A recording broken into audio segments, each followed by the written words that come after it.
राधे राधे दोस्तों, आज हम आपको सुनाने जा रहा हूँ रामायण की शूर्पणखा के बारे में 10 रोचक बातें। ऐसे ही इंटरेस्टिंग कहानी सुनने के लिए इस चैनल को सब्सक्राइब कर लो और बेल आइकन को प्रेस कर दो।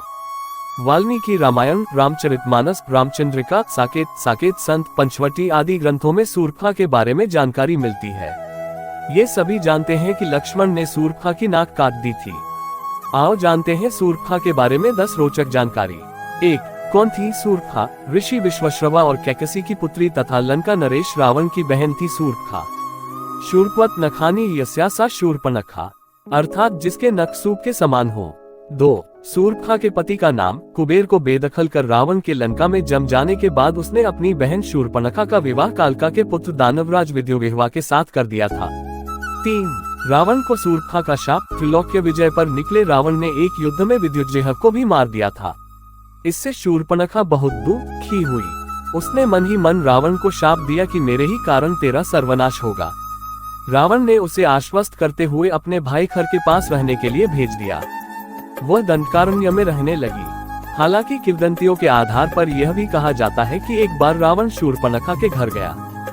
शूर्पणखा का पति विद्युज्जेह श्रीहरि का उपासक था।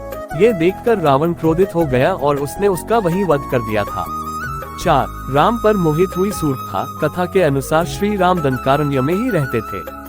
वहां शूर्पणखा ने जब श्री राम को देखा तो वह उन पर मुग्ध हो गई। राम का परिचय जानकर उनसे कहा कि मैं इस प्रदेश में स्वेच्छाचारिणी राक्षसी हूँ। मुझसे सब भयभीत रहते हैं। विश्रवा का पुत्र बलवान रावण मेरा भाई है। मैं तुमसे विवाह करना चाहती हूँ। ये सुनकर श्री राम मुस्कुराए और बोले कि उनका विवाह हो चुका है तथा उनका छोटा भाई लक्ष्मण अविवाहित है, अतः वह उसके पास जाए। 5. लक्ष्मण ने काटी थी नाक। शूर्पणखा ने लक्ष्मण के समक्ष विवाह प्रस्ताव रखा तो लक्ष्मण ने अस्वीकार कर उसे फिर राम के पास भेज दिया। ये सुनकर वह भड़क गई और उसने कहा कि मैं सीता को अभी खा लेती हूँ, तब ये सौत नहीं रहेगी और फिर हम विवाह कर लेंगे। जब वह सीता की ओर झपटी तो राम के आदेशानुसार लक्ष्मण ने उसके नाक कान काट दिए। कहते हैं कि जब ये घटना घटी तब तीनों पंचवटी में रहते थे। पंचवटी नासिक में है। ये भी कहा जाता था कि नासिक का नाम इसीलिए नासिक है क्योंकि वहाँ शूर्पणखा की नाक काटी गई थी। हालांकि कुछ विद्वान इसे नहीं मानते हैं। 6. खर और दूषण का वध। अपकी कटी नाक के साथ शूर्पणखा अपने भाई खर और दूषण के पास गई। दोनों ने अपनी सेना सहित हमला किया। राम ने लक्ष्मण और सीता को एक कंदरा में जाने को कहा और वे अकेले ही संपूर्ण सेना से युद्ध लड़े। अंत में उन्होंने खर और दूषण का उनकी सेना सहित वध कर दिया। मुनि और गंधर्व भी यही युद्ध देखने गए थे। दूषण, त्रिशिरा तथा अनेक राक्षसों के मारे जाने पर खर स्वयं राम से युद्ध करने गया और वह भी मारा गया। राम ने खर, दूषण, त्रिशिरा तथा 14,000 राक्षसों को मार डाला। 7. रावण की सभा में शूर्पणखा। पंचवटी में लक्ष्मण से अपमानित शूर्पणखा ने अपने भाई रावण से अपनी व्यथा सुनाई और उसके कान भरते कहा, सीता अत्यंत सुंदर है और वह तुम्हारी पत्नी बनने के सर्वथा योग्य है। तब रावण ने अपनी बहन के अपमान का बदला लेने के लिए अपने मामा मारीच के साथ मिलकर सीता अपहरण की योजना रची। 8.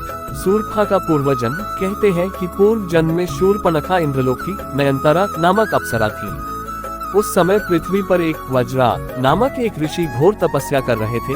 तब नयनतारा पर प्रसन्न होने के कारण ऋषि की तपस्या भंग करने हेतु इंद्र ने इसे ही पृथ्वी पर भेजा, परंतु वज्रा ऋषि की तपस्या भंग होने पर उन्होंने इसे राक्षसी होने का शाप दे दिया। ऋषि से क्षमा याचना करने पर वज्रा ऋषि ने उससे कहा कि राक्षस जन्म में ही तुझे प्रभु के दर्शन होंगे।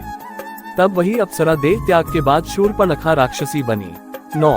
शूर्पणखा के ज्ञान चक्षु खुले। जब शूर्पणखा की लक्ष्मण जी नाक कान काट दिए तो शूर्पणखा के ज्ञान चक्षु खुल गए और उसे भान हो गया कि वह कौन है।